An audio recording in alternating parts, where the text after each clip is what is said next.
Hey y'all, Yes, it's me again, me and I'm again. back. Hi guys, my name is Brandice Taylor Davis, aka La Buena Bruja, and I am back for our, I don't know how often I'm gonna do these, but I've been feeling pulled for a couple of weeks to go ahead and do another pull for the Black Feminine Collective, and so this is our next one. This just happens to be in February, for the beginning of February. So you know what? Let's call this our Black History Month read, okay? This is the Black History Month read for the Black Feminine Collective. And so I just ask right now that our angels, spirit guides, and ancestors give us the messages that we need and that we hear them clearly, we're receptive to them, they make sense to us, and they offer us guidance to help us all.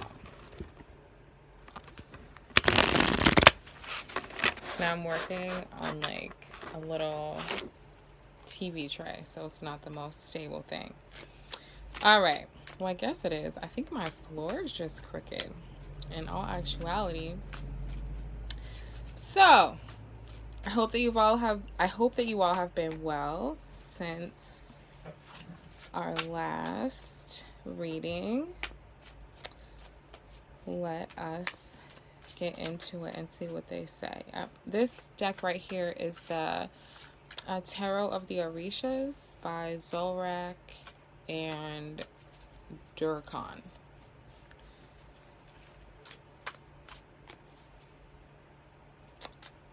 I love pulling from this deck sometimes because it always offers these like really in your face messages. I just kind of feel a little some kind of ways that like all the people in this deck aren't black, but it's the Tarot of the Orishas. So I probably should have done some more research before I bought this deck, but I like it. Okay, so I love mermaids. We got two mermaids. We got two mermaids in the deck. A lot of water. A lot of water going on. Okay. All right, so we have 3 water cards. I pull 4 cards. When I do just like a quick little spread, I do past, present, future, and then I pull a bonus card just to see if there's anything additional that we should know. Here we go. The 5 of Fire. The 5 of Fire. Okay? And we actually pull this card in reverse. But when we see it upside down, we see it's like the village slaying the dragon. It's pretty awesome, right? They got him under control. So it says a fire-breathing dragon is defeated, chased away, and kept at bay with lighted logs. Fire is fought with fire. This is what these 5 men think they have to do with faith and tenacity. So they're pretty sure that like they need to be like the only way to take him down is to fuck him up. And when we get this card upside down, it's saying that the dispute, struggle, fight, battle, quarrel, litigation, obstacles, danger, slander have come to an end. And like, do y'all see? Have y'all been like, obviously, y'all see how people are starting to put some respect on our name. No longer are people able to continue getting away with belittling us and putting us last, because now we have finally worked our way up and put ourselves in positions where we're making sure that people can't treat us like that anymore. And it's like, when I said previously that 2019 was lit for black women and black girl magic, like it makes me want to cry. It really makes me want to cry when I see that our struggle is ending and that there is light at the end of the tunnel for all of us collectively. So it says to renew your strength and remember that fire purifies everything. And so I'm interpreting that in a way as to say, like, we don't have to hold on through anything in our past. We can burn all the bridges. We don't have to continue holding on to the ideologies or the molds or anything that was set prior to us. We can burn that bitch down. And the image that keeps coming to me is a phoenix. Like, we are the phoenix. We are the epitome of the phoenix.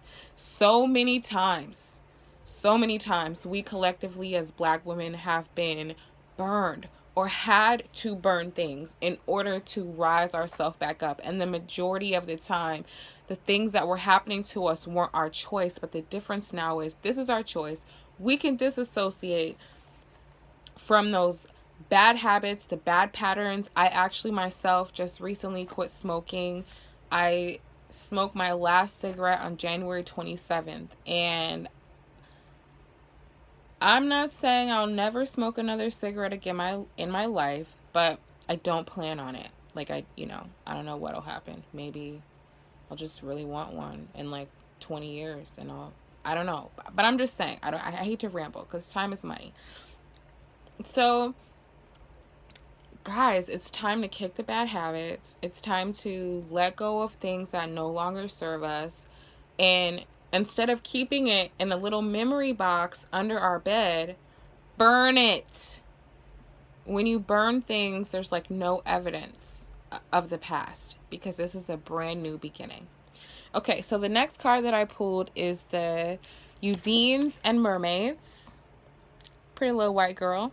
Which is what I'm saying, like, it's kind of weird to me that in the tarot of the Orisha that there are, not all Black people. But, All right, so Undines and Mermaids, these govern different means of communication or expression, oral, written, or gestural. And we all know that Black women are the queens of communication. They have a spirit of service for others and generate fraternal feelings. This is describing us. Listen closely. These elements represent all who, having many years of experience in a certain domain or having inherited certain behavior, are close to activities that alleviate physical pain. People such as doctors, hello, who comes to Black women when shit is fucked up or when who do people go to when their shit is fucked up and they're hurting and their life is falling apart? Time after time after time after time after time after time after time after time after time after fucking time, it's us. It's me. It's people who look like me. So keep listening because they're talking about you now, girl. Okay. So, and like how many times have you been the doctor, the psychotherapist, the masseur, the cook, the chef, the nurse, the maid, okay? Inasmuch, they also represent social communicators. They may be reporters, speakers, art critics, movie reviewers, and so on. And we are all that. The consensus of opinion on what is cool and not cool all starts with the Black women, okay? This is actually just describing us. We are the communicators. We are who people go to when they need help, advice. We are the fixers. We are Olivia Pope. And I think that's why all of us love Olivia Pope so much, is because we are all like in our own ways Olivia Pope in our real actual lives. So the next card that I pulled is the card that comes in sequential order right behind this, okay? It's a message from water, and we have another little mermaid in her shell, on her seahorse, and her giant clam. Like she's the pearl, okay? And it says a huge oyster with a mermaid inside. The mermaid is in a very elegant position, showing her to be a sort of water princess. On her head, the mermaid wears a small crown, which represents a certain aristocratic level, with 5 stones encrusted in it. Since 5 are the senses, 5 are the fingers on the hands, and there are 5 continents along which she can travel through the water. With her right hand, Sorry, y'all. I'm a little tired. So with her right hand, she makes gestures and she holds and grabs the reins, which indicates the course on which the two seahorses. Oh, there's a black one. I didn't even notice the black one. Oh, balance. Oh my God, this is so good. Guys, I don't even have to finish continuing to read what this is saying. I will, but pretty much this is basically continuing what I'm saying, that we're lit. We are finding balance. We are stepping into our power, like I've been saying. We are the queens, the princesses, right? Like, it is good. So it says, in one hand, she holds the reins, which indicates the course of the two seahorses. One of the horses is white, with black details in its harness, and the other is black with white, which speaks to search of perfect balance and strength. See, I be knowing. Brandice be knowing. I've been saying that for a while. A philosophical comparison can be made if we refer to the myth described in Plato's Phaedrus, in which he tells us that the psyche is made up of three parts, namely the rational, which is your head, the emotional in your heart, and the appetitive, which is the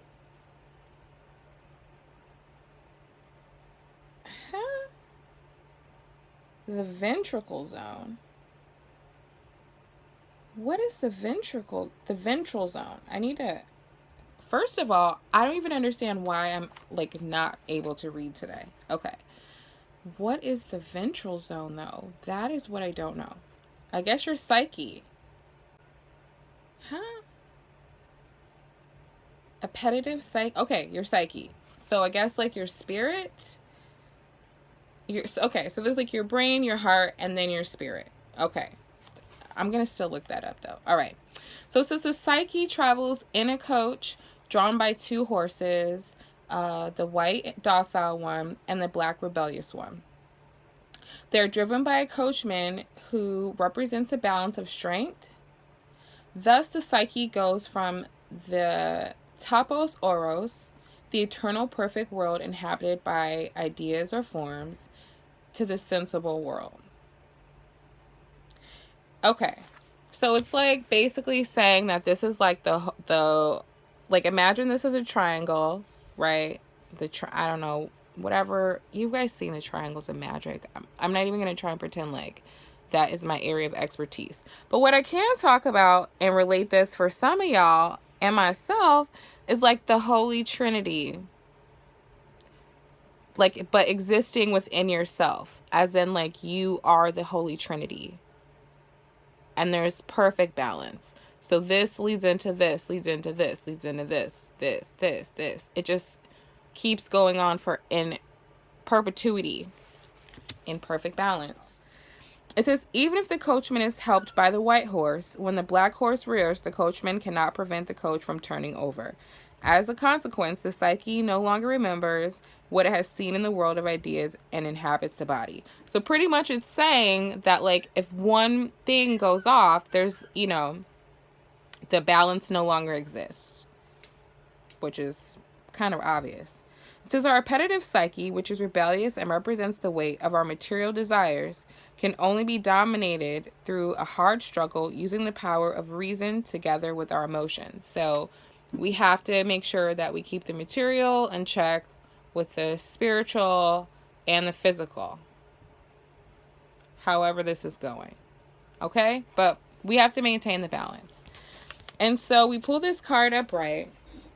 And it says, again, like I said earlier, multiple times, triumphant victory, maximum pleasure in realizing that you were able to defeat the difficulties either with or without the help of others. And this is something, as a collective, this is something that we did together, and individually, we have been fighting our own demons and our own battles. This is really personal for me.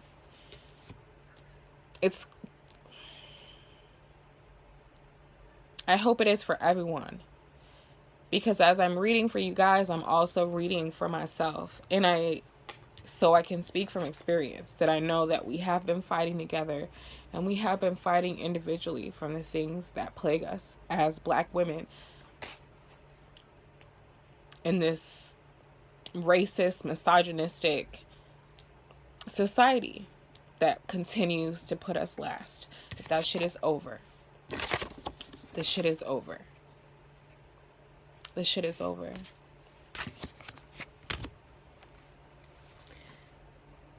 So it says, triumphant victory, maximum pleasure in realizing that you were able to defeat the difficulties, whether with or without the help of others. Material and energetic factors on any level of interpretation.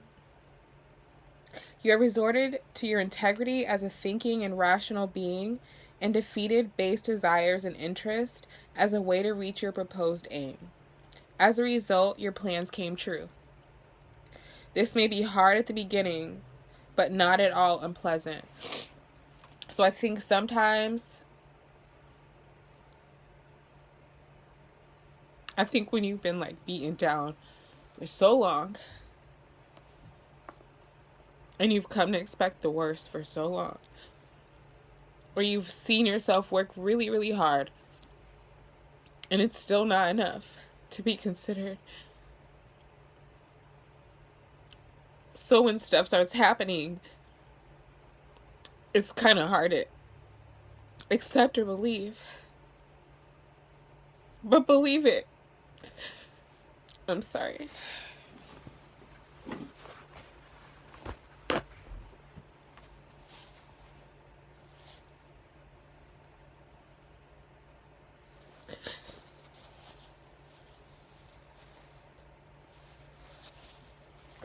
I'm sorry, guys.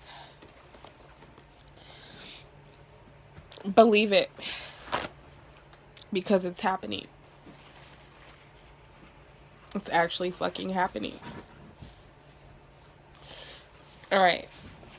We're heading into 20 minutes. I'm on my last card.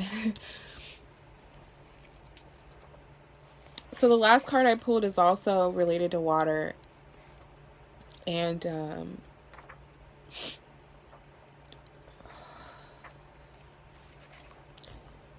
it's the 9 of water. Just let me find that section.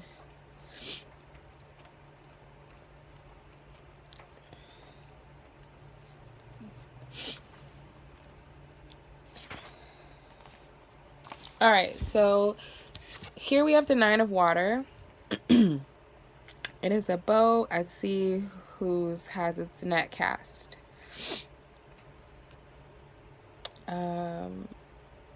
It's nighttime, but I love the way that they have the moon where it's actually showing that it looks like reflections. So we've pulled this upside down. Let's see what it's got to say. So according to the Hebrew Kabbalah, the 9th Sephira, called Yezdad, represents the moon. This explains the 9 moons in the sky full of stars. Okay, so those are moons around the moon.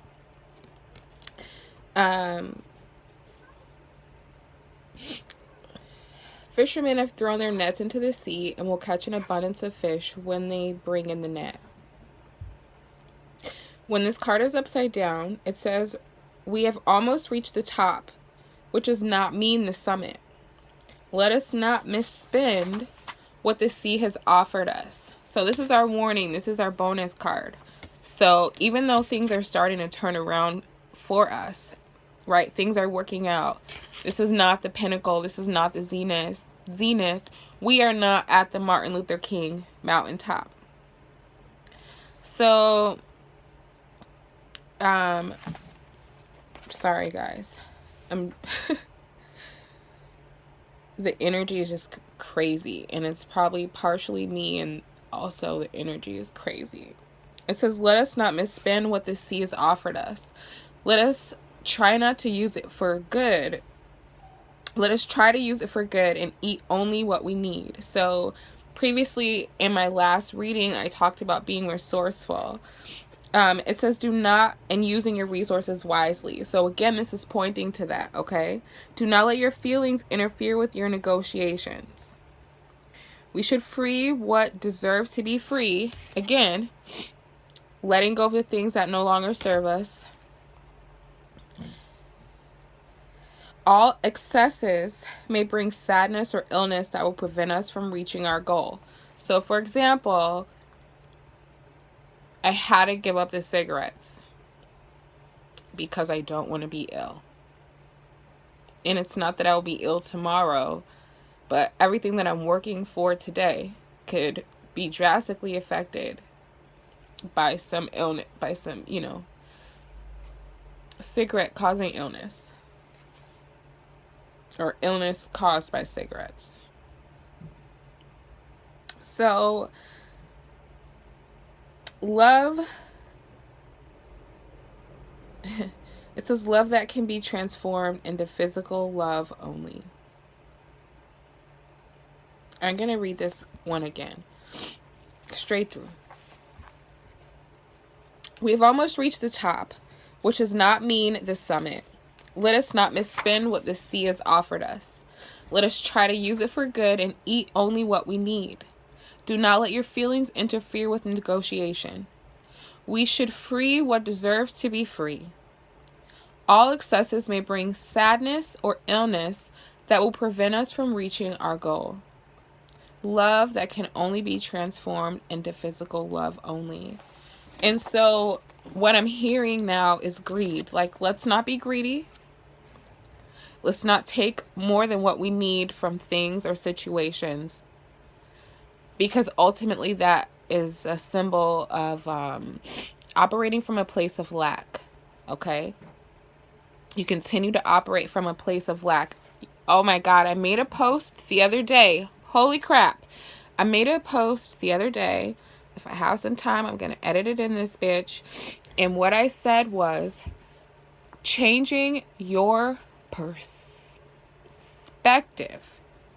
without changing your perception is a waste of time. And while perception and perspective sound like very similar, they are not the same. So you can change your perspective. You can get in the penthouse mansion. But if you do not change your perception of life, you might as well stay exactly where you are on the ground floor, because that's all you'll see. And so now, because it was saying here, it's hard for you to accept the things that are coming, right? So let's imagine you go from being dirt poor to filthy rich. The same things that you did when you were dirt poor, you cannot necessarily do them when you're rich, because again, operating from a place of lack, right? So like, I'm not saying when you're rich you shouldn't coupon, but I'm saying when you're rich, maybe you don't need to like buy coupons so that you can have a stockpile of paper towels, etc., because that's operating from a place of lack. But when you're poor, sorry, I'm using these two cards as like poor, rich, sorry. But when you're poor and you don't necessarily have that kind of money, is it operating from a place of lack that you're getting all that stuff when you can, get it when you can? I don't think so. It's like your perspective, your perception about things has to change when your perspective does. So when you move up to the top floor, you need to also change your mental state about that as well. And it's saying that like having an excessive abundance of things will only bring you sadness and illness, because those are not the things that we need in life to make us happy. So just because you can go out and fill up your house with 1 million Louboutins doesn't mean that you should, because you can only wear one pair at a time. Anyhow, let's do a quick recap. I'm almost 30 minutes in, and I can't believe my baby's been quiet all this time. I'm sure she's up to something. All right, so to recap, we pulled the 5 of fire in reverse, which pretty much is letting us know that we are victorious over the things from our past that have been plaguing us. We have slayed the dragon. Okay? This is us. This represents us. The communicators, the educators, the healers, the basically everything to everybody. And one thing I do want to warn about is that, you know, I talked about this before, like, let's just be very wary of expending our resources, which includes our Black girl magic, okay? And let us make sure that we're protecting ourselves. Everything we've ever wanted is coming our way. It's probably going to feel a little weird when it starts happening, but that's just because it's a new feeling. It's new to win. It's new to see us winning. We always hoped that we would, and now it's actually fucking happening. And then here, let us not forget to be wise with our resources. Use what we have carefully. Let go of the things that no longer serve us. And previously, like we said, burn that bitch down. All right, 28 minutes in. I hope I can edit a little bit of this out. Maybe not. Maybe I'm going to leave it as it is, because this was pretty real for me. I love you guys. My name is Brandice Taylor Davis. If you're interested in booking a reading with me, I'm going to put the info in the box down below. You can also follow me on Instagram and Instagram, La Buena Bruja. And you can find me on Facebook, La Buena Bruja 123. I hope everyone is having a fantastic day, week, month, time. Until next time.